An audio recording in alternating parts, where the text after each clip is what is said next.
दोस्तों, पीएचडी एक ऐसा विषय है जिसको लेकर के ऊहापोह की स्थिति मैं देखता हूँ बनी रहती है। पीएचडी कैसे करें? क्या प्रक्रिया है? क्या प्रोसेस है? एडमिशन कैसे मिलेगा?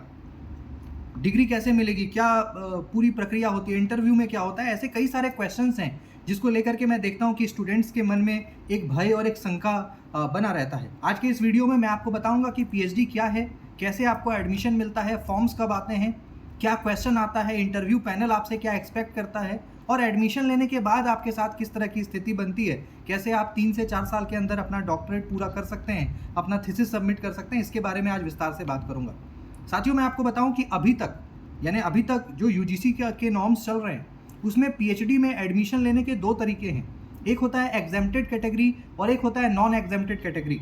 यानी जिन लोगों ने नेट या जेआरएफ क्वालिफाई कर रखा है वो इंटरव्यू के बेस पे भी किसी भी यूनिवर्सिटीज़ में पीएचडी में दाखिला पा सकते हैं। दूसरा होता है नॉन एग्जेम्प्टेड, यानी जिन बच्चों का नेट या जेआरएफ नहीं है वो यूनिवर्सिटी के द्वारा एक अपना एंट्रेंस टेस्ट कराया जाता है कंडक्ट, उसको अगर वो क्वालिफाई कर लेते हैं तो इंटरव्यू बेस पे उनका भी सिलेक्शन पीएचडी में हो जाता है। तो अभी तक ये 2 तरीके चल रहे हैं और इसी के बेस पे आपका एडमिशन होता है।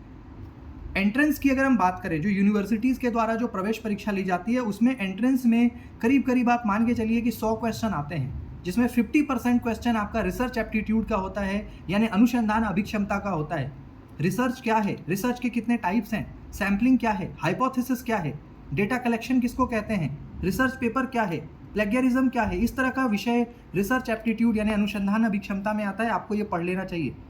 और एंट्रेंस के बाद जब आप इंटरव्यू में जाते हैं तो सिनॉप्सिस आपको वहाँ पे लगेगा।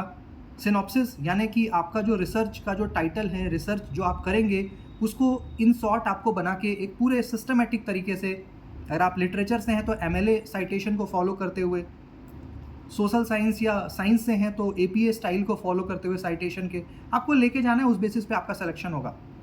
बट अभी जून के बाद जो नई एक स्थिति बन रही है, जो एक नया रेगुलेशन आया है, उसमें ये कहा गया है कि नेट जेआरएफ पास करना, क्वालिफाई करना मैंडेटरी हो गया है। यानी अभी तक जो नेट जेआरएफ के एग्जाम्स होते थे उसमें 2 ही कट ऑफ आता था, एक नेट का एक जेआरएफ का। इस बार से 3 कट ऑफ आएंगे, एक जेआरएफ का, एक नेट का और एक पीएचडी कैटेगरी का। यानी जो स्टूडेंट्स अब पीएचडी कैटेगरी में आएंगे या नेट जेआरएफ जिनका हो जाएगा, अब केवल वही स्टूडेंट पीएचडी के लिए क्लेम कर सकते हैं, यानी पीएचडी में एडमिशन पाएंगे। बिना नेट जेआरएफ का एग्ज़ाम दिए, बिना कट ऑफ में आए, अब आप पीएचडी में एडमिशन जून के बाद यानी जून 2024 के बाद आप नहीं ले पाएंगे। इसके साथ ही जब आप एडमिशन ले लेते हो तो उसके बाद कोर्स वर्क होता है। करीब 6 महीने से साल भर के अंदर आपका कोर्स वर्क होता है, जिसमें करीब 5-6 पेपर्स आपको पढ़ाए जाते हैं। कुछ रिसर्च एथिक्स का होता है, रिसर्च मेथोलॉजी होता है, कुछ सब्जेक्ट्स के होते हैं। फिर आपके पास सुपरवाइज़र अलॉट होता है और फिर आप अपने टॉपिक पे काम करते हो। और एक समय के बाद करीब 3 साल जब आपका पूरा हो जाता है, मिनिमम 3 इयर्स कहा जाता है, तो आप अपने थीसिस को सबमिट करने की स्थिति में आ जाते हैं, जिसको हम प्री पीएचडी कहते हैं। पहले आपका प्री पीएचडी होता है, उसके बाद आपका प्लेगियरिज्म चेक होता है, तब जाकर के आपका फाइनल सबमिशन होता है और उसके कुछ दिन के बाद इवैल्यूएशन के लिए वो किसी 2 प्रोफेसर्स के पास जाता है, इवैल्यूएशन का रिपोर्ट आता है और तब जाकर के जो है आपको पीएचडी की डिग्री अवार्ड की जाती है। तो ये पूरी एक प्रक्रिया है। आप इस प्रक्रिया को अच्छे से समझें ताकि जून 2024 के बाद जो एक नया नियम लागू होने जा रहा है, नेट जेआरएफ के थ्रू ही पीएचडी में एडमिशन होगा, इसलिए आप नेट जेआरएफ को बहुत ही सीरियसली लें, इस एग्ज़ाम को क्वालिफाई करें ताकि आपका दाखिला पीएचडी में हो जाए। और पीएचडी करने के बहुत तेरे लाभ हैं। आपके पास डॉक्टरेट की डिग्री आती है, साथ ही साथ आप प्रोफेसर बनने के लिए भी योग्य हो जाते हैं। आपकी कोई क्वेरी हो तो कमेंट सेक्शन में ज़रूर डालें, मैं उसका आंसर देने का प्रयत्न करूँगा। धन्यवाद।